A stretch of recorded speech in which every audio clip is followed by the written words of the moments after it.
बिस्मिल्लाहिर्रहमानिर्रहीम।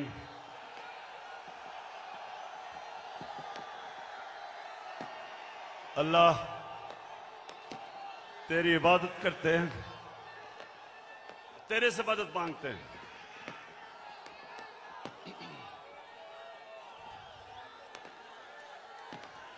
बहुत शुक्रिया, बहुत शुक्रिया, बहुत शुक्रिया। लाहौर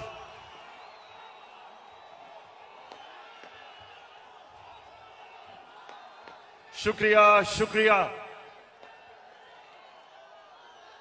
लाहौर मैं आपका जितना भी शुक्रिया अदा करूं वो कम है।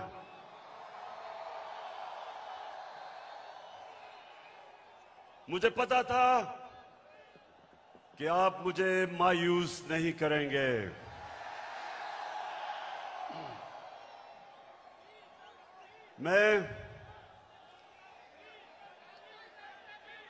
मैंने कभी इतने बड़े जलसे के सामने खिताब नहीं किया। आप सबका शुक्रिया। माशाअल्लाह, अल्लाह का भी शुक्र अदा करता हूं कि उसने आपके दिल में वो शऊर डाला, आपको जगाया। ये अल्लाह का करम है।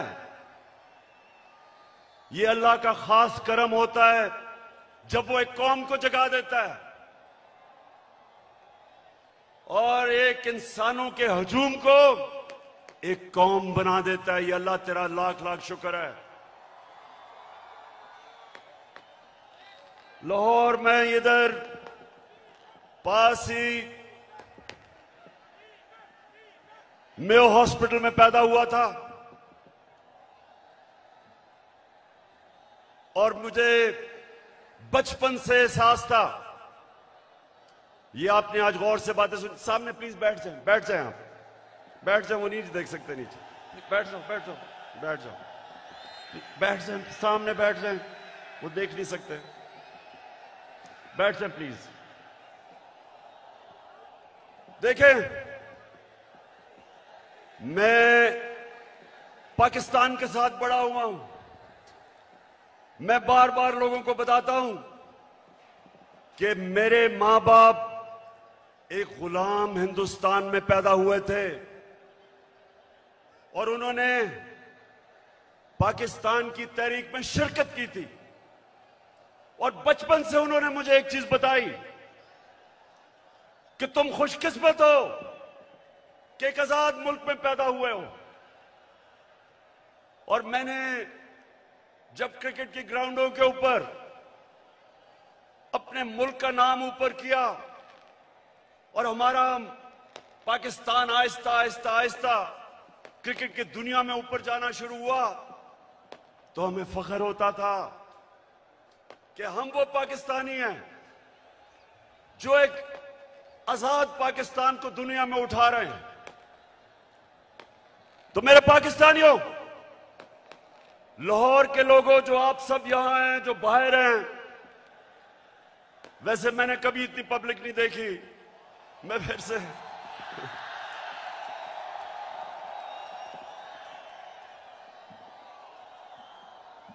आप जितने भी लोग आज मेरी बात सुन रहे हैं, बड़े गौर से आज क्योंकि मैंने आज आपको लाएमल देना है कि हमने ये ना गुलामी कबूल करनी है, ना ये इंपोर्टेड हुकूमत कबूल करनी है। और ये अब आपको पता चला है कि सिलेक्टेड हुकूमत क्या होती है। जो बाहर से सिलेक्ट होके लोगों के ऊपर मुसल्लत की जाती है, ये होती है सिलेक्टेड हुकूमत। जो डरती है इलेक्शन से, जो साजिशों से, जो पैसे लगा के, जमीन खरीद के, बाहर जो साम्राज्य उनकी जूते पॉलिश करके जो आज ऊपर हमारे मुल्क पे मसलत की गई है। तो मैं आज आपको लाएमल दूंगा कि मैं किसी सूरत इस हुकूमत को कबूल नहीं करूंगा। मैं इन गुलामों को और पाकिस्तान के करप्ट तरीन लोगों को मैं कभी कबूल नहीं करूंगा।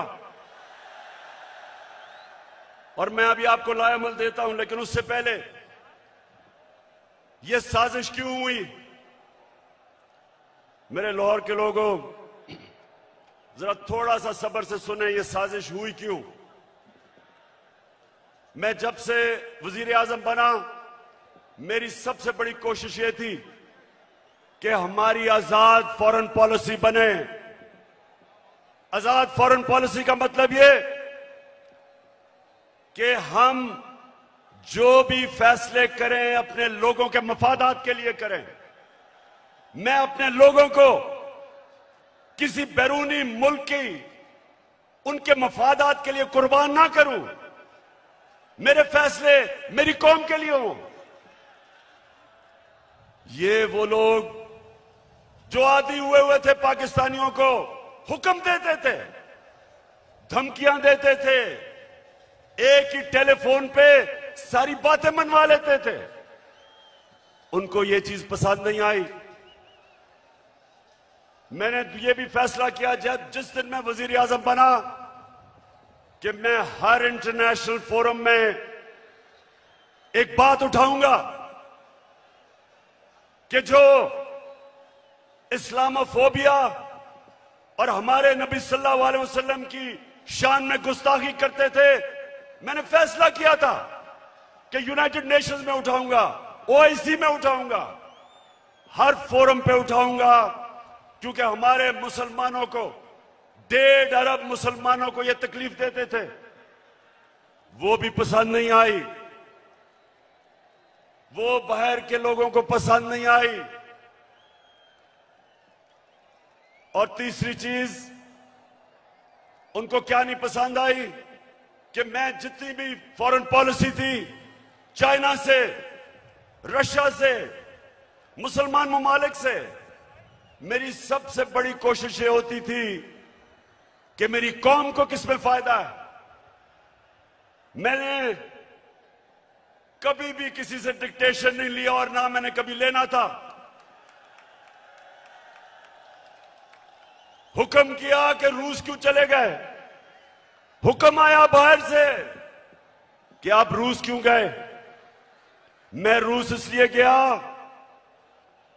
एक पाकिस्तान में गैस खत्म हो रही है, हमने उसे गैस का कॉन्ट्रैक्ट करना था, लेकिन 2 और चीजें, रूस हमें तेल 30% कम कीमत पे दे रहा था।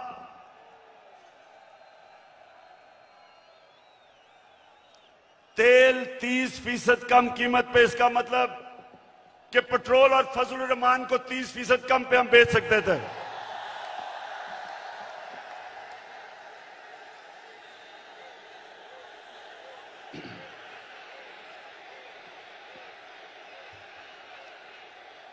उसके अलावा हमें 20 लाख टन गंदम इंपोर्ट करनी थी रूस से, वो भी हमें 30% कम कीमत पे दे रहे थे।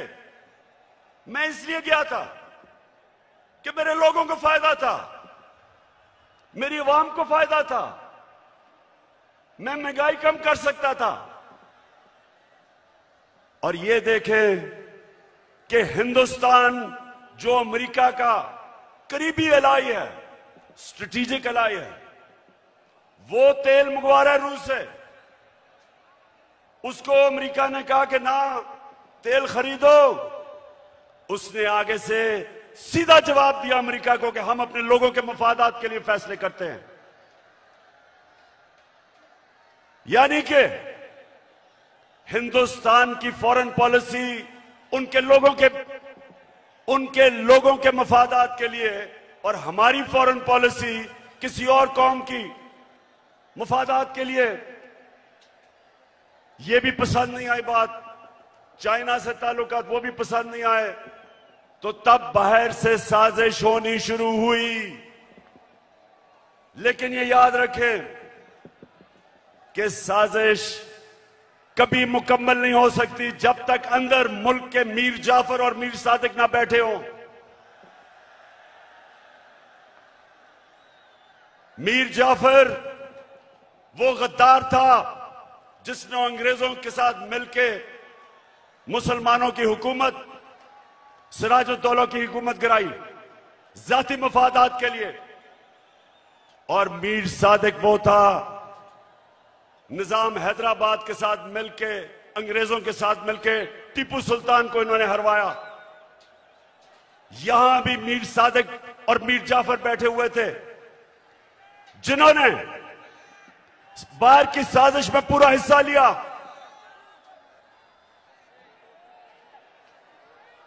क्या हुआ?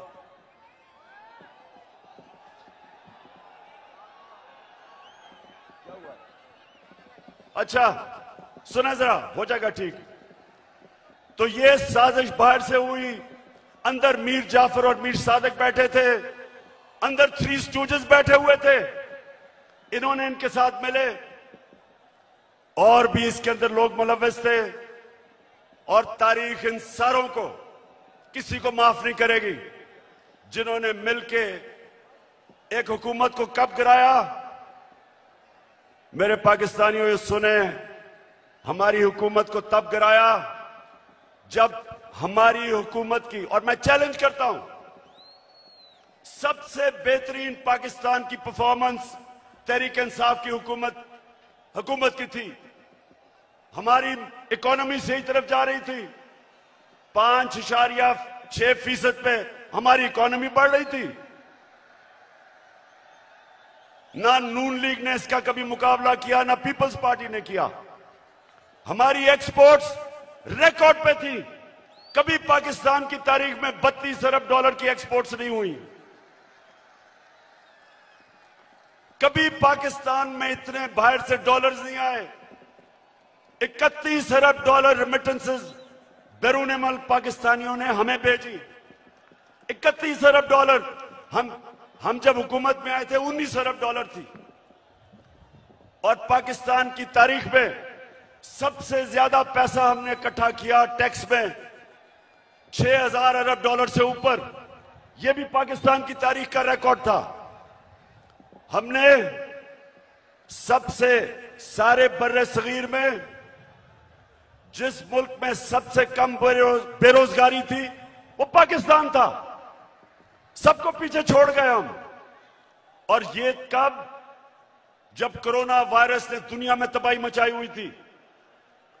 पाकिस्तान वो मुल्क है जिसकी दुनिया ने मिसाल दी कि उस मुल्क जिसने सबसे बेहतर कोरोना वायरस को हैंडल किया, अपने लोग भी बचाए, अपने गरीब भी बचाए, अपनी इकोनॉमी भी बचाई। कोई फंड रेजिंग का तरीका नहीं है। तो मैं चैलेंज करता हूं कि अगर हिम्मत है तो हम तीनों के इकट्ठे केस सुनो, ताकि सारी कौम को पता हो, सारी कौम के सामने आए कि किससे सही मायने में पैसे इकट्ठे करें और कौन 2 नंबरी से पैसे इकट्ठे करता है। वतन की हालत को सुधारो, तब्दीली आ गई है यारो।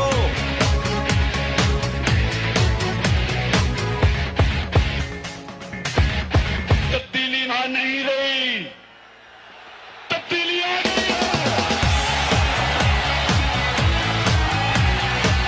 किसानों को पैसे दिलवाए ठीक टाइम पे और उनको कीमत सही मिली, उन्होंने अपनी जमीन पे लगाया।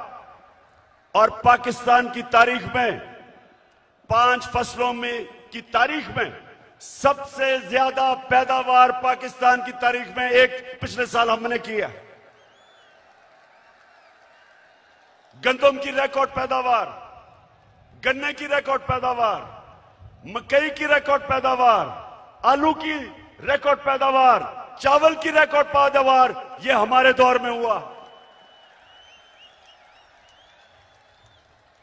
जब दुनिया कह रही थी कि पाकिस्तान की इकोनॉमी सही रास्ते पे निकल गई है और जिस रास्ते पे जा रही है आईएमएफ की गुलामी से आजाद होने जा रही थी, तब इन्होंने हमारी हुकूमत को साजिश करके गिराया। पहले हुकूमतें गिरती थी, 2 दफा बेनजीर की हुकूमत गिरी, 2 दफा नवाज शरीफ की 90 की दिहाई में। जब भी गिरी करप्शन पे गिरी। मैं चैलेंज करता हूं, बताएं कि क्या इमरान खान ने कोई लंदन में फ्लैट लिए, कोई फैक्ट्रियां लगाई? मेरे पे आज इल्जाम लगाया जा रहा है कि जनाब तोशा खाना से इसने कोई चीजें ली। जरा लाहौरियों जरा सुनो, तोशा खाना है क्या? समझो पहले ये क्या है। जो भी तोहफा मिलता है प्राइम मिनिस्टर और उनके वजीरों को, जो भी तोहफा मिलता है वो तोशा खाना में जाता है। इनके जमाने में जब तोशा खाना में प्रेजेंट जाता था तो ये 15% पैसे दे के जो हुकूमत को जाती थी वो खरीद सकते थे। हम आए, हमने 50% रखा, 50% हुकूमत को जाता था और जो भी हम खरीदना चाहे हम खरीद सकते थे। जो भी मैंने खरीदी सब रिकॉर्ड के ऊपर है, सब कानून के अंदर है। और आज मैं आप सबको यह भी बता दूं कि मैंने उन पैसों से जो मेरे घर के नीचे सड़कें जो आम लोगों को भी फायदा पहुंचाती थी, वो तोशा खाना के पैसे से सड़क ठीक की, हुकूमत का पैसा नहीं लिया। मेरा जो घर है मैं कानून के मुताबिक उसको कैंप ऑफिस बना के सारे खर्चे हुकूमत देती है, यानी आप देते हैं टैक्स, आप टैक्स पेयर उसका पैसा सारा देता है। मैं अपने खर्चे देता हूं। मैं कोई ना लाहौर का घर ना वहां कैंप ऑफिस नहीं किया, अपने पैसे से वो चलाया। जो दीवार नीचे बनानी थी सिक्योरिटी फेंस, गवर्नमेंट से पैसे नहीं लिए, अपना ऑफिस चलाया, गवर्नमेंट से पैसे नहीं लिए। और ये लोग जो आज प्रोपेगेंडा कर रहे हैं, मैं चैलेंज करता हूं कि तुम्हारे मैं चैलेंज करता हूं कि कभी पाकिस्तान की तारीख में किसी प्राइम मिनिस्टर ने अपने ऊपर इतना कम पैसा खर्च नहीं किया जो मैंने किया। चैलेंज, कोई फंड रेजिंग का तरीका नहीं है। तो मैं चैलेंज करता हूं कि अगर हिम्मत है तो हम तीनों के इकट्ठे केस सुनो, ताकि सारी कौम को पता हो, सारी कौम के सामने आए कि किससे सही मायने में पैसे इकट्ठे करें और कौन 2 नंबरी से पैसे इकट्ठे करता है। वतन की हालत को सुधारो, तब्दीली आ गई है यारो।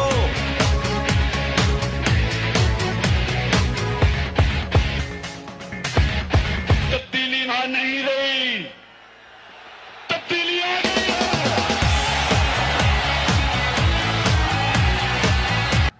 एक और हमारे साम्राज्य जो बाहर बैठे हुए हैं, एक और मसला क्या था कि मैं पहले दिन से, जिस दिन जनरल मुशर्रफ घुटने टेक गया, एक टेलीफोन कॉल की अमेरिका से और उनकी जंग में लेके गया, मैं पहले दिन से इसके खिलाफ था। हर फोरम पे मैंने कहा कि ये हमारी जंग नहीं है। हर जगह मैं कहता गया कि पाकिस्तानियों को कुर्बान कर रहे हो किसी और की जंग में। और मैंने ये भी कहा कि अफगानिस्तान में कोई मिलिट्री सोल्यूशन नहीं है, बातचीत से मसला हल होगा। मुझे बुरा भला कहा गया, तालिबान खान कहा गया, मुझे कहा मैं दहशतगर्दों के साथ हूं, मेरी पूरी कैरेक्टर असैसिनेशन हुई। लेकिन मैं क्यों कह रहा था कि हमारी जंग नहीं है? क्योंकि मेरे पाकिस्तानियों, फॉरेन पॉलिसी बनती है, बार बार अपने ज़हन में डाल लो, अपने लोगों के फायदे के लिए। कौन से मुल्क अपने आप को किसी और मुल्क के लिए कुर्बान करता है? 80,000 हमारे लोग शहीद हुए, 6,500 हमारे फौज के नौजवान शहीद हुए, हमारा कबायली इलाका उजड़ गया, 100 अरब से डॉलर से ज्यादा मुल्क को नुकसान हुआ। कभी कोई कमीशन बैठी, कभी किसी ने यह सोचा कि ये किसने हमें इस जंग में लेके गया ताकि आगे से हम इस तरह की हिमाकत ना करें। तो जब मेरे से इंटरव्यूअर ने पूछा कि आप अमेरिका को बेस देंगे, क्या कहा मैंने? और क्या आप मेरे से कोई और उम्मीद रखते थे? एब्सोल्युटली नॉट के अलावा कोई उम्मीद रखते थे? क्योंकि मेरा जीना मरना पाकिस्तान में है। ये मेरा मुल्क है, ये मेरे लोग हैं। मैं क्यों अमेरिका के लिए अपने लोगों को कुर्बान करूं? तो ये भी उनको तकलीफ थी। उनको चाहिए थे चेरी ब्लॉसम बूट पॉलिश करने वाले, जो कहता कि बेगर्स आर नॉट चूजर्स, यानी कि क्योंकि हम मकरूज हैं, हम गुलाम हैं, हम आपके जूते पॉलिश करेंगे। पाकिस्तानियों, ये याद रखो, मैं बार बार आपको एक चीज कहता हूं, कभी किसी जमात को वोट ना दो जिनके लीडर्स के पैसे जायदादें मुल्क से बाहर पड़ी हैं, कभी उनको वोट ना दो। ठीक करेगा सब कप्तान, नया बनेगा पाकिस्तान, नया बनेगा पाकिस्तान, नया बनेगा पाकिस्तान।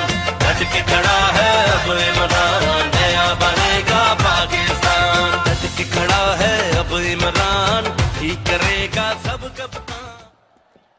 क्योंकि जिधर इनके पैसे बाहर पड़े हैं, इनकी जायदादें बाहर पड़ी हैं, इनकी प्रॉपर्टीज बाहर हैं, इनके ऑफशोर अकाउंट्स बाहर हैं, ये याद रखें, ये कभी साम्राज्य का प्रेशर बर्दाश्त नहीं कर सकते। ये वो करेंगे जो उनको हुक्म मिलेगा। उनको इस तरह के करप्ट गुलाम पसंद इसलिए हैं कि ये हमेशा उनके सामने झुके रहेंगे। 400 ड्रोन अटैक हुए पाकिस्तान में। पाकिस्तानियों, 400 ड्रोन अटैक हुए यहां। कोई दुनिया में मिसाल ही नहीं कि जिस मुल्क के लिए आप जंग लड़ रहे हैं वो आपके ऊपर ही बमबारी कर रहा है, इसकी कोई मिसाल नहीं मिलती। 400 ड्रोन अटैक हुए पाकिस्तान में। एक दफा कभी नवाज शरीफ के मुंह से एक दफा निकला कि ये आप बड़ा गलत कर रहे हैं, ये सारे ह्यूमैनिटेरियन लॉज के खिलाफ है, ये कानून के खिलाफ है कि जज, जूरी, एक्सिक्यूशनर 4000 मील दूर बैठ के एक बटन दबाता है और लोग मर जाते हैं, नीचे बम फट जाते हैं। ये 400 ड्रोन अटैक्स हुए पाकिस्तान में। एक लफ्ज इनके मुंह से नहीं निकला। मैं निकला सड़कों पे, मैंने धरने किए ड्रोन्स के खिलाफ, मैंने हर जगह अपनी आवाज बुलंद की, लेकिन इनके मुंह से एक लफ्ज नहीं निकला, क्योंकि ये अपने पैसे के गुलाम हैं और पैसे बाहर पड़े हुए हैं इनके। और मेरे पाकिस्तानियों, जो मुझे सबसे ज्यादा तकलीफ है, आप में अभी हौसला है ना, मैंने आपसे बड़ी जरूरी बातें करनी है, कोई फंड रेजिंग का तरीका नहीं है। तो मैं चैलेंज करता हूं कि अगर हिम्मत है तो हम तीनों के इकट्ठे केस सुनो, ताकि सारी कौम को पता हो, सारी कौम के सामने आए कि किससे सही माने में पैसे इकट्ठे करें और कौन 2 नंबरी से पैसे इकट्ठे करता है। वतन की हालत को सुधारो, तब्दीली आ गई है यारो।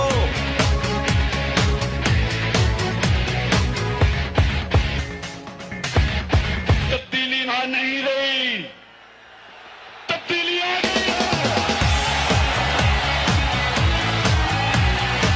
की ऑफिशियल की। और उधर वो उसको क्या कहता है, ये जरा सुने, तकब्बर सुने जरा, उसका तकब्बर। हमारे एम्बेसडर को कहता है कि अगर तुमने इमरान खान को इस नो कॉन्फिडेंस मोशन में ना हराया तो पाकिस्तान को बड़ी मुश्किलों का सामना करना पड़ेगा। तकब्बर सुने, 22 करोड़ हमारी अवाम, दुनिया का 5वां 6वां बड़ा मुल्क, और एक ऑफिशियल हमारे एम्बेसडर को कह रहा है कि अगर तुमने इमरान खान को, ये जो उसके खिलाफ नो कॉन्फिडेंस मोशन आ रहा है, अभी आया नहीं था, उसको पहले ही पता था, कहता कि अगर ये आपने इसको ये अगर कामयाब ना हुआ इसके खिलाफ तो पाकिस्तान को बड़ी मुश्किलों का सामना करना पड़ेगा। लेकिन अगर कामयाब हो गया, और ये सुनो मेरे पाकिस्तानियों, कहता अगर कामयाब हो गया तो हम पाकिस्तान को माफ कर देंगे।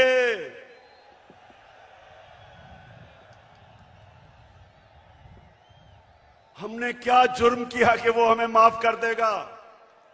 कि क्या ये जुर्रत की कि हम रूस चले गए अपने मुल्क की खातिर, या ये कहा कि हम आपको बेस नहीं देंगे?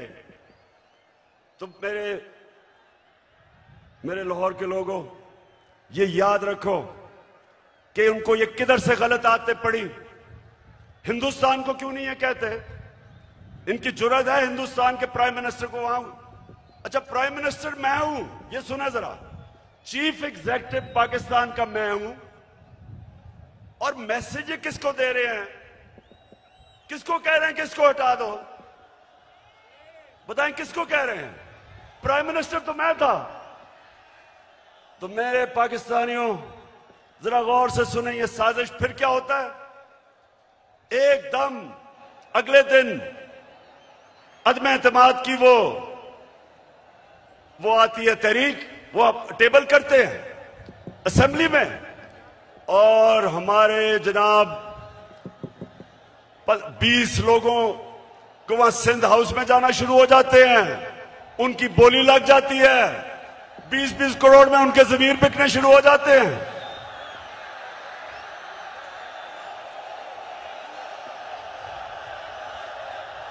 मैं तो देखूंगा, मैं तो देखूंगा, तुम भी देखोगे। और फिर जो हमारे इत्तेहादी हैं, मैं मुंह से लाई आज आपको खराज तहसीन पेश करता हूं। आप वाहिद रह गए, बाकी सारे चले गए। मैं तो देखूंगा, मैं तो देखूंगा, उनकी कीमतें लगी, बोलियां लगी, जैसे बकरा ईद पे बकरे बिकते हैं। बंद किया जनाब उनको सिंध हाउस के अंदर, सिंध से पुलिस लेके आए। सोचिए ये पाकिस्तान में हो रहा है। मैं अपनी आज बड़े अदब से मैं अपनी अदालतों से पूछता हूं कि क्या ये आइन के खिलाफ नहीं है, ये कानून के खिलाफ नहीं है कि बिक रहे हैं बकरों की तरह? अवाम से वोट लेके आए हमारे टिकट पे, और वहां जाके उनकी बोलियां लग गई।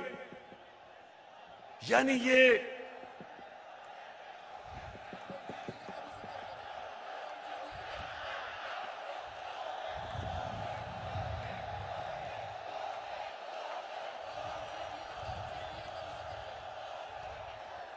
वैसे देखो मेरे पाकिस्तानियों, एक आप सब ने वादा करना है, वोट हमें दे या ना दे, मैं आप सारे पाकिस्तानियों से बात कर रहा हूं, लेकिन खुदा के वास्ते कभी इन लोटों को सारी जिंदगी वोट नहीं देना आपने।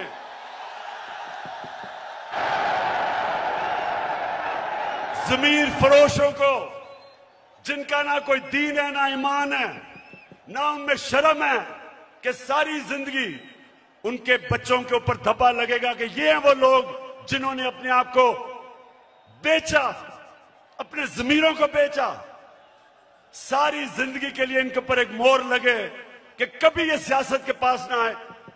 जिन जिन हलकों में ये जाएंगे, मेरी कौम पाकिस्तानियों, अगर आपने इनको किसी भी हलके में जीतने दिया, आप इस मुल्क से गद्दारी करेंगे।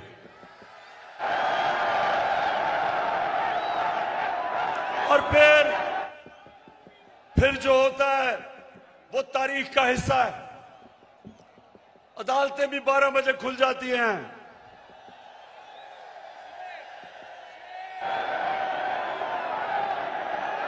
मेरे यहां दोनों स्पीकर बैठे हुए हैं, एक्स स्पीकर असद कैसर भी बैठा हुआ है और कासिम सूरी, दोनों हीरो हैं।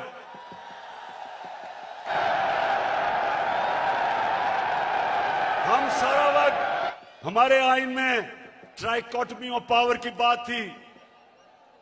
हमारे आइन में यह था कि सुप्रीमेसी ऑफ पार्लियामेंट, लेकिन ये सब हमने अपनी आंखों के सामने, हमने सब ये इसको जाते देखा। और हमने फिर ये देखा, और ये सबसे तकलीफ दे चीज है। पाकिस्तानियों, जरा मेरी ये बात सुननी है, सबसे तकलीफदेह चीज क्या है कि इस मुल्क के सबसे बड़े डाकू 30 साल से जो इस मुल्क को लूट रहे थे, जिनके ऊपर करप्शन के केसेस थे, जो जमानत पे थे, उनको इस कौम के ऊपर मुसल्लत किया गया।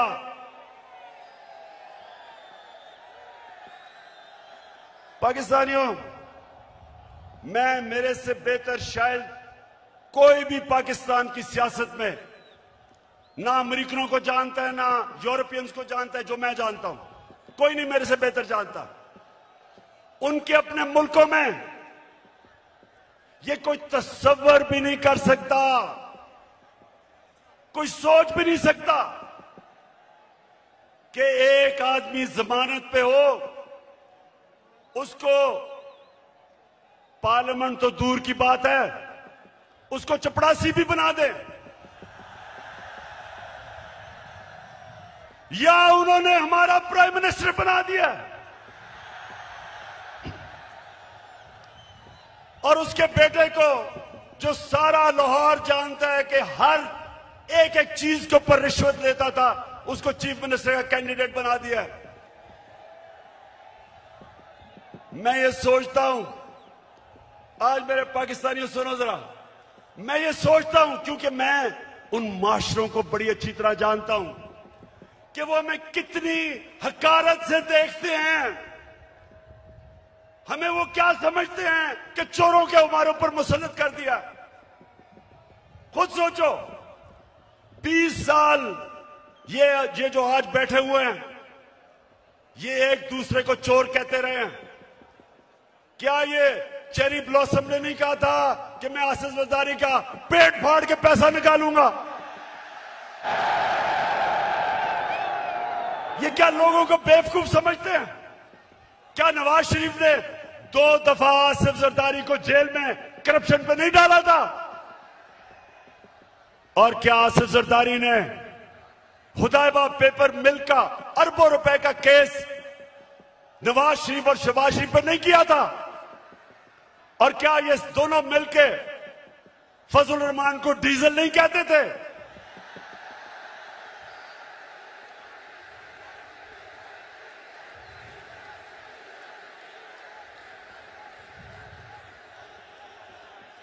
इससे ज्यादा आप एक मुल्क के ऊपर कोई फंड रेजिंग का तरीका नहीं है।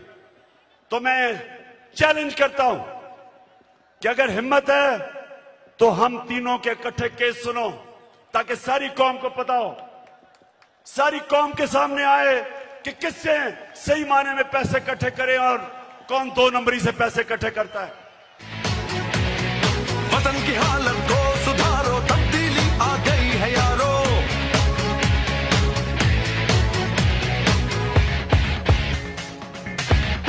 तब्दीली आ नहीं रही, तब्दीली आ गई।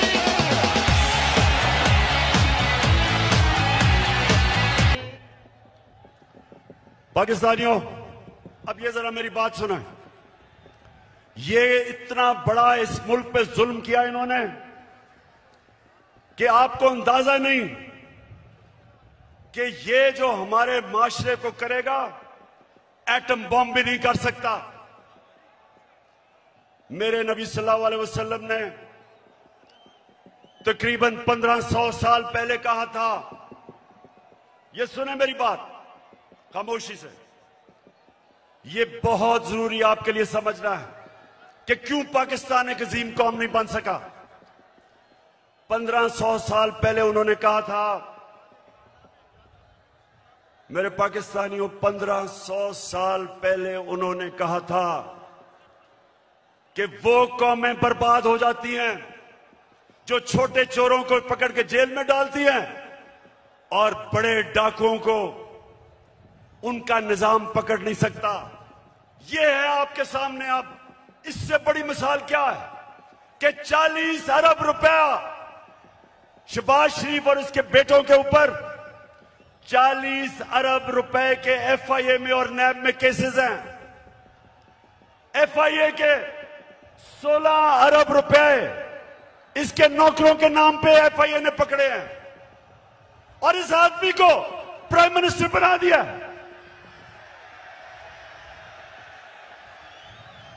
मैं आज सारी दुनिया से पूछता हूं, अपनी सारी कौम से पूछता हूं कि मुझे यह बताएं आप कि वो जो FIA के, और मैं उनको खराज तहसीन पेश करता हूं FIA के ऑफिसर्स को, जिन्होंने इसके केस निकाले और पकड़े। जब इसका बेटा सलमान शहबाज बाहर भाग गया, जब उसे पता कि FIA पकड़ने लगी है, उससे पहले दमाद इनकी अपनी हुकूमत में, जब नून लीग की हुकूमत थी, इसका शहबाज शरीफ का दमाद बाहर भागा करप्शन के केसेस से डर के। नवाज शरीफ के दोनों बेटे बाहर भागे क्योंकि वो बता नहीं सकते थे कि अरबों रुपए की प्रॉपर्टीज इनके पास लंदन में किधर से आई। इसहाक डार प्राइम मिनिस्टर के प्लेन पे नून लीग की हुकूमत में बाहर भागा, उसके बेटे बाहर भागे हुए हैं। ये लोगों को हमारे ऊपर मुसल्लत किया जा रहा है। 95% इनके ऊपर केसेस हमारे दौर में नहीं बने, पहले के बने हुए हैं। और ये लोग आज जिधर आके बैठ गए हैं, मुझे ये बताएं कि कौन सा गवर्नमेंट ऑफिसर इनके खिलाफ एक्शन लेगा? कब आगे से FIA कब इनके खिलाफ एक्शन लेगी? जब उनको पता ये होगा कि ये तो उनके ऊपर इंतकामी कार्रवाई करेंगे अगर वापस आ गए। अब सोचें, कहीं दुनिया में होता है कि वो FIA जिसने इसके ऊपर केसेस निकाले हैं, ये उसी के ऊपर आके बैठ गया और सबसे पहले इसने उस दिलेर ज़हीन ऑफिसर को फारग किया जिसने इसके केसेस पकड़े थे। तो मैं फिर बड़े अदब से अपनी अदलिया से पूछता हूं कि क्या आपका काम नहीं इनकी हिफाजत करना, इन ऑफिसर्स की? क्या आपका काम नहीं कि एक कॉन्फ्लिक्ट ऑफ इंटरेस्ट, कि जो आदमी FIA में पकड़े हुए केसेस, आपका काम नहीं उनकी हिफाजत करना? तो पाकिस्तानियों, मैं आज आपके सामने एक और बात कहता हूं। 3.5 साल मैं हुकूमत में कोशिश करता रहा कि इनके केसेस आगे बढ़े। 3.5 साल में कोशिश करता रहा। पुराने केसेस थे इनके, जरदारी के ऊपर अरबों रुपए के केस थे, उसकी और उसकी वो जो ओमनी ग्रुप, बिलावल भुट्टो को भी उसी अकाउंट से पैसा जा रहा है, फेक अकाउंट से, जिधर रेहान अली को पैसा जा रहा है। साफ ओपन एंड शट केस, वो जो सिंध का चीफ मिनिस्टर है उसके ऊपर पूरा केस ओपन एंड शट, लेकिन कुछ होता ही नहीं था। मेरे नीचे ना नैब भी मेरे नीचे नहीं, अदलिया आजाद। क्या कर सकते थे? स्वयं FIA के केसेस जो इसके ऊपर हुए और वो भी डर डर के बेचारों ने किया, तो मेरे हाथ में क्या था? और जिनके हाथ में पावर थी, मैं आज आपको यह कहना चाहता हूं कि वो करप्शन को बुराई नहीं समझते थे। उनके लिए करप्शन बड़ी चीज ही नहीं थी। उनके ख्याल में कि ये जो करप्शन है ये तो होती है, और उन्होंने, क्योंकि वो करप्शन को बुरा नहीं समझते थे, ये सबसे बड़ा इस मुल्क के ऊपर अलमिया है कि आज जिन लोगों को जेल में होना चाहिए था वो आज या वजीर बन गए और या प्राइम मिनिस्टर बन गए हैं और या वजीर आला बनने की कोशिश कर रहा है। तो पाकिस्तानियों, ये कौम ये बर्दाश्त नहीं कर सकती, कोई कौम ये बर्दाश्त नहीं कर सकती। इसलिए मैं अभी आपको लायमल दूंगा कि हमने करना क्या है। कोई फंड रेजिंग का तरीका नहीं है।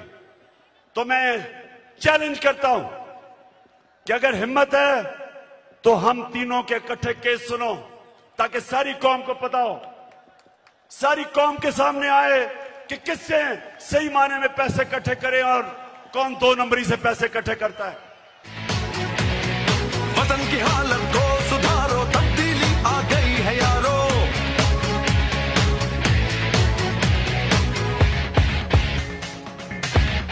तब्दीली वहां नहीं रही, तब्दीली आ गई।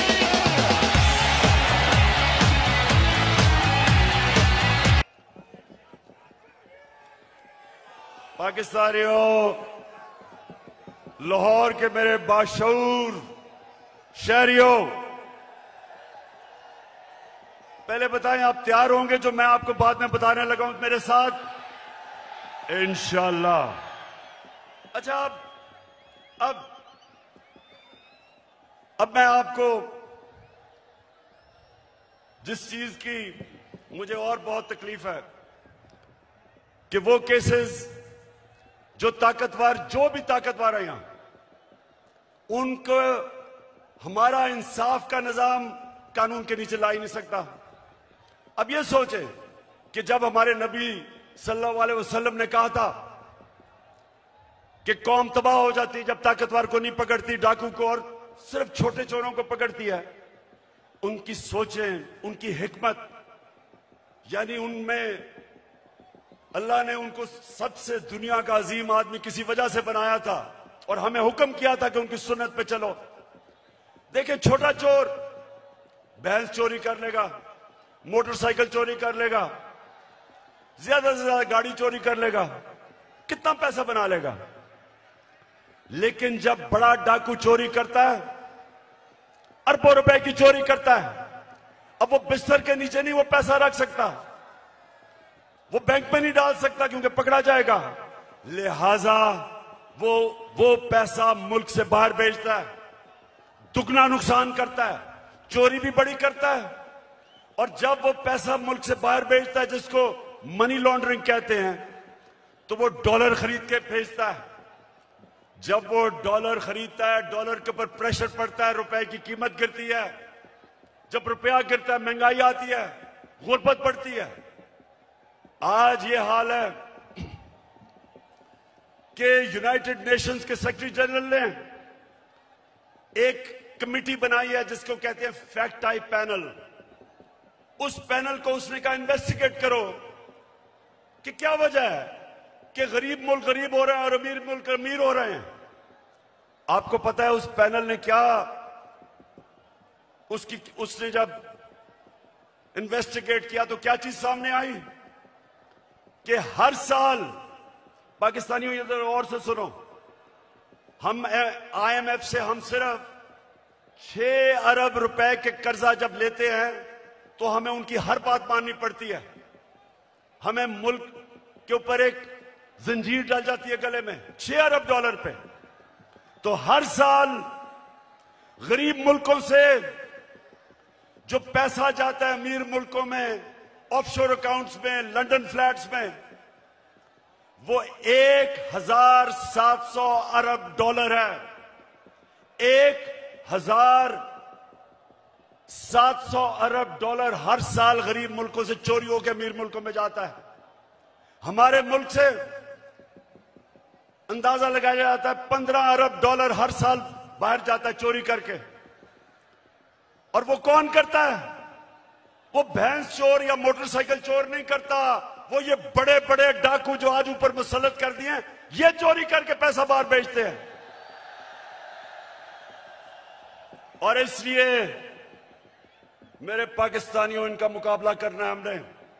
ये है हमारी हकीकी आजादी की जंग जो मैं आपको आज तैयार करवाने आया हूं। उसके लिए कोई फंड रेजिंग का तरीका नहीं है।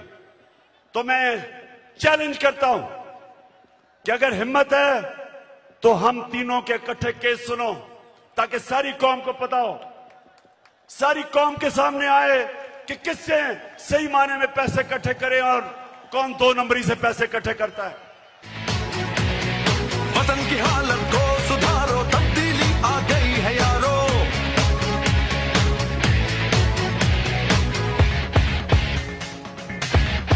तब्दीली आ नहीं रही, तब्दीली आ गई है।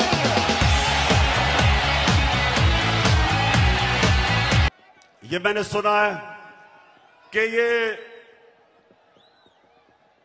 मीर जाफर की हुकूमत ने फैसला किया है कि कमीशन बनाएंगे उमर आसरे के ऊपर। शहबाज शरीफ, तुम और तुम्हारी फैमिली से ज्यादा झूठे लोग दुनिया में आए नहीं हैं। तुम्हारे से ज्यादा करप्ट लोग इस दुनिया में नहीं आए। आपने आपने तो जाके लाहौर हाई कोर्ट में गारंटी दी थी कि नवाज शरीफ वापस आ जाएगा। नवाज शरीफ ने नेशनल असेंबली में खड़े होकर कहा, जब पैनामा में ये पकड़े गए, पैनामा में क्या हुआ था? पैनामा में पता चला, इंकशाफ हुआ कि जो 4 महंगे तरीन लंदन में मेफेयर की अपार्टमेंट्स हैं वो मरियम के नाम पे हैं।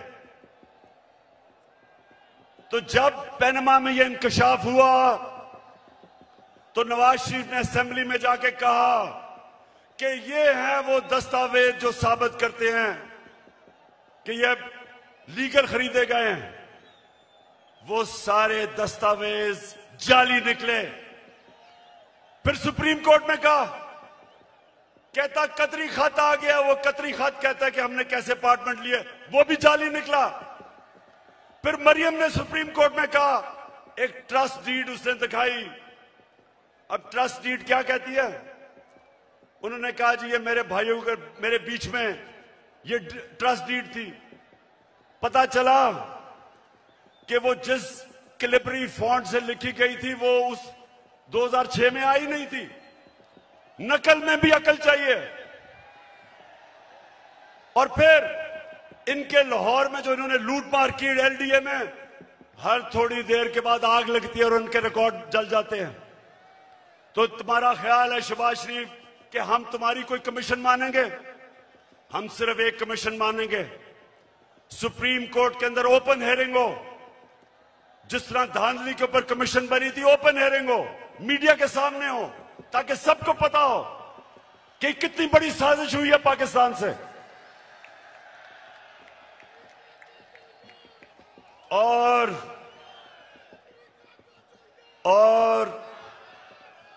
ये जो भी चीफ इलेक्शन कमिश्नर, ये जो चीफ इलेक्शन कमिश्नर है, इसको तो नून लीग के अंदर कोई ऑफिस का ओहदा दे दो। इसका जितना इसने तहरीक इंसाफ के खिलाफ काम किया आके, मैं तो कहता हूं कि नून लीग के लोग भी शर्म आती उनको काम करते हुए कि सारे फैसले हमारे खिलाफ। फॉरेन फंडिंग केस क्या है? हमें बैरून मुल्क पाकिस्तानियों ने पैसे भेजे। वो पाकिस्तानी जो कि 31 अरब डॉलर इस मुल्क को भेजते हैं जिस पे पाकिस्तान चलता है, वो फॉरेन फंडिंग नहीं है। और हमने इनको बार बार कहा है कि जब भी आप इन्वेस्टिगेट करें तो नून लीग की भी साथ इन्वेस्टिगेशन करें, पीपल्स पार्टी की भी करें। और लाहौर के लोगों, मैं आपके सामने दावा करता हूं कि जब भी हमारी सामने इन्वेस्टिगेशन होगी, दूध का दूध पानी का पानी हो जाएगा। एक पार्टी होगी पाकिस्तान की तारीख में जो पॉलिटिकल फंड रेजिंग करती है, लोगों से पैसे इकट्ठे करती है। इनके पैसे वो बिजनेसमैन देते हैं जिनके साथ मिलकर ये पैसे बनाते हैं, उनको कॉन्ट्रैक्ट्स दिलवाते हैं, फिर उनसे पैसे लेते हैं। एक एक का नाम भी मुझे पता है। उनसे पैसे लेते हैं। इनके पास कोई फंड रेजिंग का तरीका नहीं है। तो मैं चैलेंज करता हूं कि अगर हिम्मत है तो हम तीनों के इकट्ठे केस सुनो, ताकि सारी कौम को पता हो, सारी कौम के सामने आए कि किससे सही माने में पैसे इकट्ठे करें और कौन 2 नंबरी से पैसे इकट्ठे करता है। वतन की हालत को सुधारो, तब्दीली आ गई है यारो।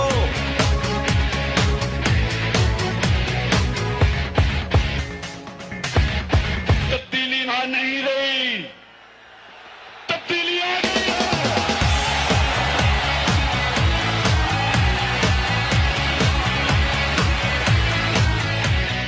अब गरीब ना...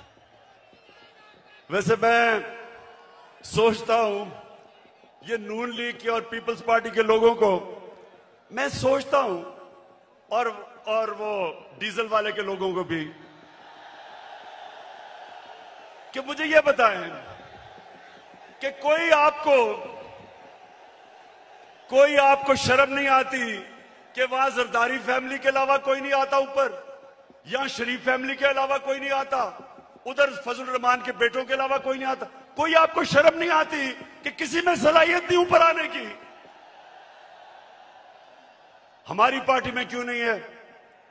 बताएं मेरा कौन सा रिश्तेदार है, बताएं कौन है रिश्तेदार, कौन सा दोस्त है मेरा पावर में, क्योंकि मेरिट के ऊपर चल रहे हैं हम। ये खानदानी पार्टीज, मैं इनके ऊपर हैरत मुझे होती है कि क्यों नहीं इनको अजीब लगता कि वो एक बच्चे को बाहर से उर्दू उसको पूरी आती नहीं, उसके सामने बड़े बड़े झुके हुए होते हैं। वो जब नवाज शरीफ प्रेसिडेंट ओबामा को मिला पर्चियां पकड़ के, तो जिसकी काम पे टांग रही थी, 14 साल हो गए उर्दू नहीं आ रही सही तरह, करती करते में फर्क ही नहीं पता चलता उसको। तो दूसरी तरफ वो मरियम तैयार है, जिसने जिंदगी में 1 घंटे का काम नहीं किया, वो तैयार बैठी है, उसका बेटा तैयार बैठा है, उनके रिश्तेदार तैयार बैठे हैं सबके। तो कोई इनके लोगों को कोई एहसास नहीं कि ये हैं कौन, इनकी सलाहियत क्या है स्वाय चोरी करने के, कि इनके अलावा कोई ऊपर ही नहीं आ सकता।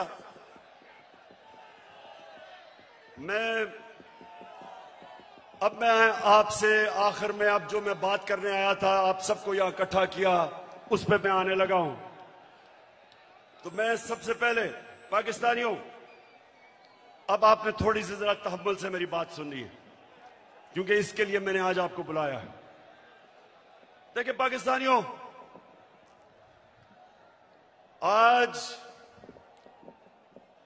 आज वो दिन है, 84 साल पहले इलामा इकबाल इस दुनिया से गए थे।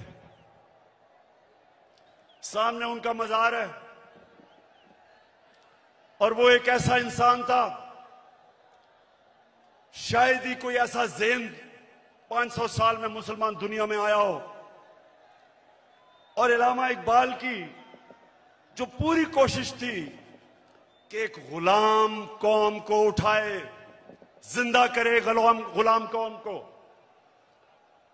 उनकी इतनी शायरी है। लेकिन जो मुझे सबसे ज्यादा पसंद है, और आज जो मैं एक फिक्रा कहना चाहता हूं,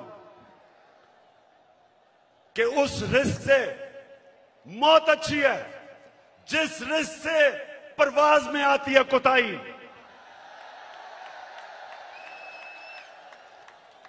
पाकिस्तानियों, यहां 1940 में जब कायदे आजम ने पाकिस्तान की रेजोल्यूशन करारदाद पाकिस्तान पास की थी, तो वो क्यों एक इतनी बड़ी ख्वाब उन्होंने यह अनाउंस की थी कि हिंदुस्तान के मुसलमानों ने फैसला किया कि हम एक आजाद मुल्क में रहना चाहते हैं। ये पाकिस्तान सिर्फ इस खित्ते के मुसलमानों के लिए नहीं था, जो हिंदुस्तान में मुसलमान जो नहीं पाकिस्तान आ सके, उन्होंने भी वोट दी पाकिस्तान के लिए, क्योंकि पाकिस्तानियों बड़ी ख्वाब का नाम था पाकिस्तान। और पाकिस्तान का जो नारा था, पाकिस्तान का मतलब क्या, मैं ये चाहता हूं आज कि पहले आप ला इलाहा इल्लल्लाह का मतलब सही माने में समझ लें। ला इलाहा इल्लल्लाह का मतलब यह है कि वो एक इंसान को आजाद कर देता है, एक छोटे इंसान को एक अजीम इंसान बना देता है। मौलाना रूमी ने कहा कि अल्लाह ने जब तुम्हें पर दिए, क्यों चूंटियों की तरह जमीन में रेंग रहे हो? क्योंकि ला इलाहा इल्लल्लाह इंसान को पर देता है। जब इलामा इकबाल कहता है कि परवाज में कुताही ना आए, तो कुताही तब आती है जब इंसान गुलामी करता है। कभी गुलाम बड़े काम नहीं कर सकता, सिर्फ एक आजाद इंसान बड़े काम कर सकता है। और मैंने रहमतुल लिल आलमीन अथॉरिटी इसलिए बनाई क्योंकि मुझे एहसास हुआ कि हमारे बच्चों को, हमारे नौजवानों को सीरत नबी का तो पता ही नहीं है। हमारे नबी सल्लल्लाहु अलैहि वसल्लम ने ये जरा लाहौर के लोगों तहम्मुल से सुनो मेरी बात। उन्होंने मदीना में इंसानों को पर लगा दिए। वो अरब जिनकी कोई हैसियत नहीं थी, दो सुपर पावर थी दोनों तरफ, पर्शियन और रोमन एम्पायर, बेजेंटाइन एम्पायर, बीच में वो अरब जिनकी कोई हैसियत नहीं थी। मैंने इसलिए अपने बच्चों को फैसला किया कि हम सीरत नबी पढ़ाएं अपने नौजवानों को, ताकि आपको पता तो चले कि क्यों अल्लाह ने हमें हुक्म दिया है कि नबी के रास्ते पे चलो, क्योंकि उससे अजीम इंसान कभी आया ही नहीं, ना आ सकता है। उन्होंने उन लोगों को जो बटे हुए थे कबीलों के अंदर, उनको सबको इकट्ठा किया एक नजरिए के ऊपर। ला इलाहा इल्लल्लाह का मतलब उनके दिलों में गया, उनकी जंजीरें टूटी, जंजीरें जो इंसान को जमीन पे रखती हैं। इकबाल के शाहीन बने वो, दुनिया की उन्होंने इमामत की, और ये दुनिया की तारीख का हिस्सा है। ये सारी दुनिया की तारीख का हिस्सा है जिसका हमें पता ही नहीं है कि उन्होंने क्या किया था, जो इंसानों की जंजीरें तोड़ के उन सबको दुनिया की लीडर्स बना दिया। तो पाकिस्तानियों, इसलिए मैं आज आपके पास आया हूं कि ये जब कहता है कि बेकर्स एंड कि हम जनाब मकरूज हैं इसलिए गुलाम हैं, शहबाज शरीफ तुम पैसे के गुलाम हो, हम कौम आजाद हैं। और दूसरा कहता है कि जनाब हम तो लाइफ सपोर्ट मशीन पे हैं, अमेरिका जब चाहे बंद कर दे। शर्म करो, शर्म करो कि 22 करोड़ लोगों को तुमने गुलाम बना के रख दिया, क्योंकि तुम खुद गुलाम हो, तुम्हारे पैसे बाहर पड़े हैं, अपने पैसों की पूजा करने वाले तुमने। हम जो एक बड़ी अजीम ख्वाब पाकिस्तान जो बनना था, आपने हमें चूंटियों की तरह जमीन पर रखा हुआ है। मैं आज आपको आजाद करने आया हूं। मैं आप आज से अहद लेने आया हूं कि हमने इकबाल का शाहीन बनना है। हमने किसी सूरत किसी के सामने झुकना नहीं है। हमने 22 करोड़ की एक ऐसी कौम बनना है, वो कौम बनना है। और मेरा लीडर कायदे आजम था, जो एक गुलाम हिंदुस्तान में भी आजाद आदमी था। तो पाकिस्तानियों, मैं चाहता हूं कि आप अपना मुकाम समझें। कुरान में अल्लाह कहता है कि मैंने इंसान को अशरफुल मखलूकात बनाया, सबसे अजीम मखलूक। फरिश्तों को कहा कि इंसान के सामने झुको।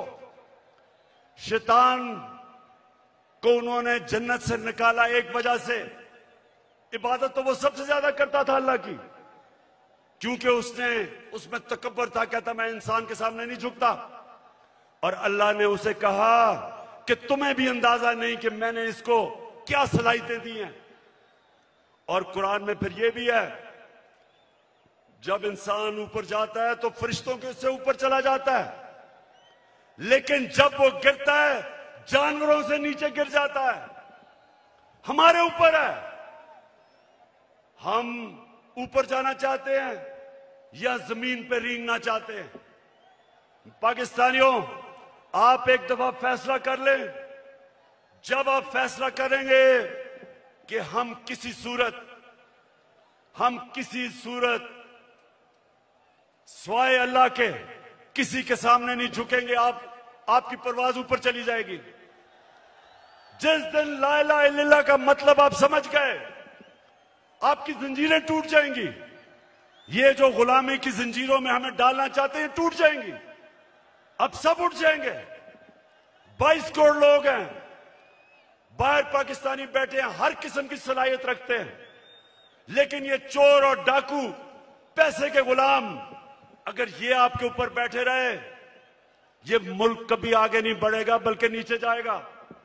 हमारी कभी फॉरेन पॉलिसी आजाद नहीं हुई स्वाय थोड़ी देर के भुट्टो के जमाने में, और भुट्टो को साजिश करके अंदरूनी मीर जाफर ने उसको फांसी दिलवाई। कभी उसके बाद आजाद नहीं हुई, लेकिन कभी इतनी गुलाम भी नहीं हुई जो ये थ्री स्टूजेस के दौरान हुई है। जो इन्होंने हमारे साथ किया, जिस तरह इन्होंने हमें गुलामी करवाई, इसकी कोई मिसाल नहीं है। रमजी यूसुफ को पकड़ा दिया अमेरिकनों को हमारे कानून के बरखिलाफ। एमएल कांसी को पकड़ा दिया हमारी अदालतों को पूछे बगैर। एमएल कांसी के वकील ने अमेरिका की अदालत में क्या कहा जब उन्होंने पूछा जज ने कि क्यों पाकिस्तान के कानून के बगैर आप इसको उठा के ले गए, तो उसका वकील कहता कि पाकिस्तानी अपनी वालदा को बेच देंगे डॉलरों के पीछे। और वो किसका दौर था? नवाज शरीफ का दौर था। हम नहीं बेचेंगे, ये नवाज शरीफ बेच देगा, पैसे का पुजारी है। फिर जनरल मुशर्रफ का दौर आया। 9/11 के बाद इसने पकड़ पकड़ के पाकिस्तानियों को ग्वांटानामो बे में दे दिए। मुल्ला ज़ईफ तालिबान का एम्बेसडर था। जिनीवा कन्वेंशन के मुताबिक उसको प्रोटेक्शन थी। उन्होंने उसके बावजूद पकड़ा दिया, उनको ग्वांटानामो बे में भेज दिया। हमारे मुल्क से लोगों को उठा उठा के ले गए। हम जंग उनकी लड़ रहे हैं और दुश्मन हम ही बने हुए हैं। 400 ड्रोन अटैक्स करवा दिए, कबायली इलाके को उजाड़ दिया। जो कबायली इलाके के लोगों को मुश्किलों का सामना करना पड़ा, आप सोच भी नहीं सकते। 35 लाख लोगों ने नकल मकानी की वहां से, 40 लाख लोगों ने स्वात से नकल मुकानी की। या मेरे 2 एक्स मिनिस्टर्स बैठे हुए हैं। मुराद सईद, इसकी वालदा को एक उसी जंग में स्वात में जब बम फटा तो उसकी वालदा के सर पे लगा। अभी तक वो कोमा में है, सालों से वो कोमा में पड़ी हुई है। यहां सरताज गुल है, उसका भाई यहां खुदकुश हमले में लाहौर में वो बेचारा शहीद हुआ।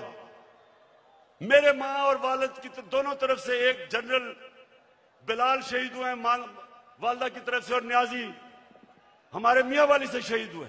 80,000 हमारे लोग मारे गए। क्यों?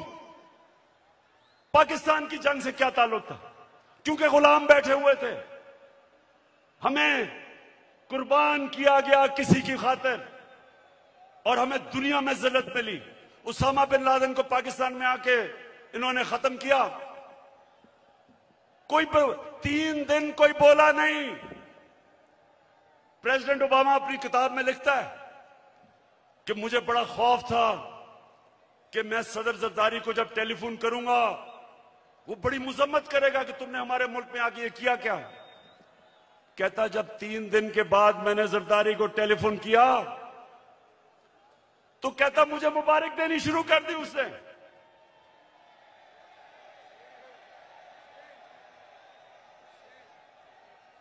किसी के मुल्क में आके जो आपकी जंग लड़ रहा है, उसी मुल्क में आके आप किसी को मार दें और आपको बताएं भी ना, और वो सारी लीडरशिप हमारी पैरों में पड़ी हुई थी। पाकिस्तानियों याद रखें, कभी आपकी कभी दुनिया इज्जत नहीं करेगी जब तक आप अपनी खुद इज्जत नहीं करेंगे। तो मैं आज आपके पास जो पैगाम लेके आया हूं वो ये कि हमने फैसला किया है कि पाकिस्तान की हकीकी आजादी की तहरीक चलाना। हमारे ये मुखालिफ समझते हैं कि जी मीनार पाकिस्तान के बाद क्या होगा। कान खोल के सुन लो,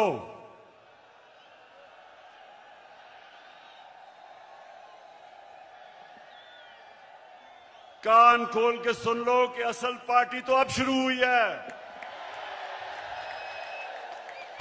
डट के खड़ा है अब इमरान, ठीक करेगा सब कप्तान। नया बनेगा पाकिस्तान, नया बनेगा पाकिस्तान, नया बनेगा पाकिस्तान। डट के खड़ा है अब इमरान।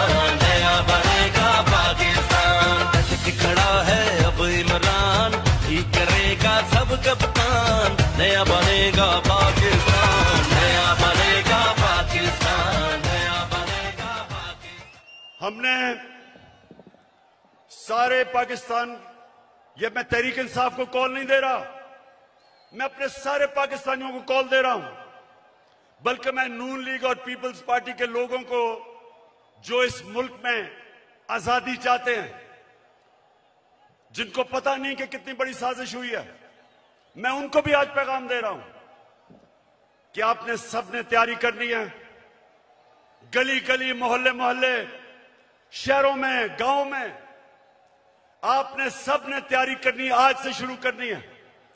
आपने मेरी कॉल की इंतजार करनी है जब मैं आप सबको इस्लामाबाद बुलाऊंगा।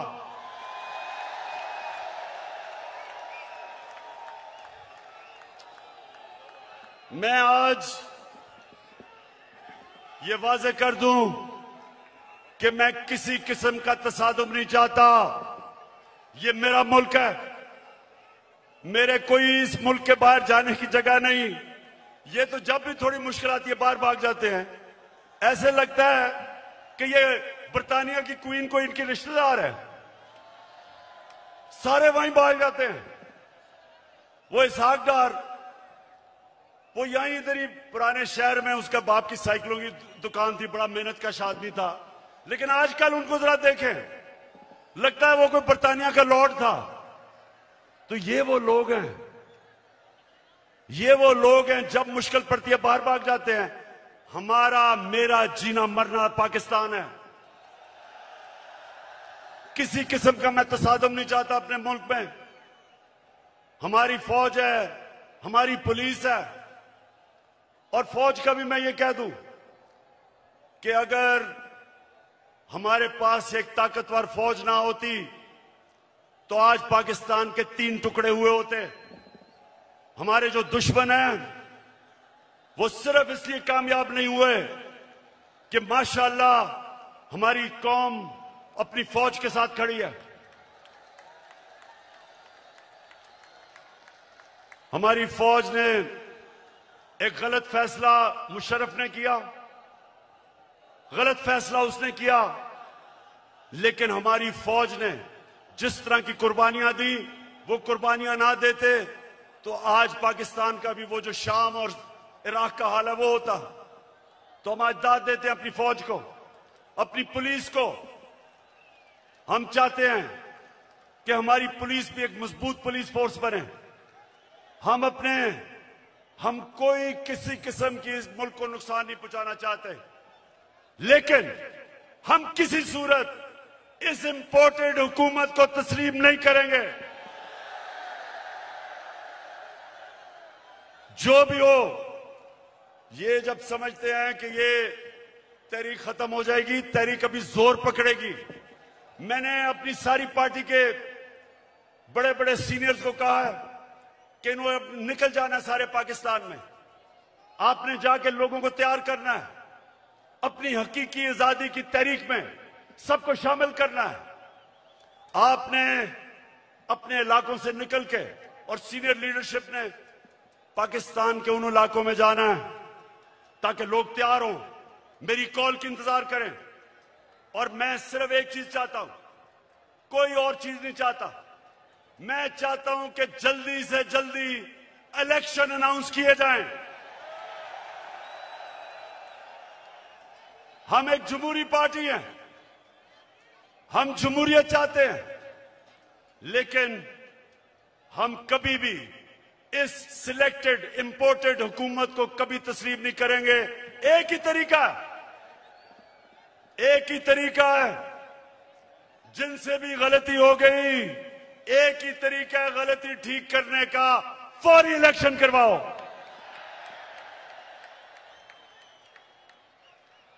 सत्ताईसवीं तारीख को मैं चाहता हूं मेरे पाकिस्तानियों,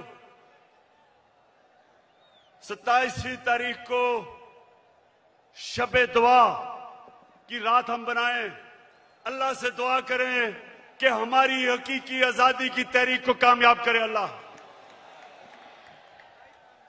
और मैं सबसे अब आखिर में ये अहद लेना चाहता हूं आपने आज हाथ खड़ा करके मेरे साथ एक अहद करना है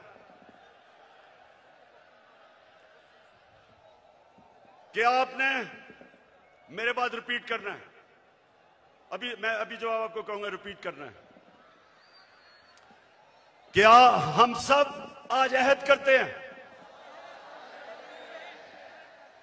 कि हम अपने मुल्क की हकीकी आजादी और जमहूरियत के लिए हर वक्त जद्दोजहद करेंगे,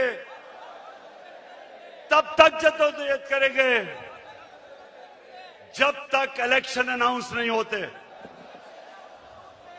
पाकिस्तान जिंदाबाद।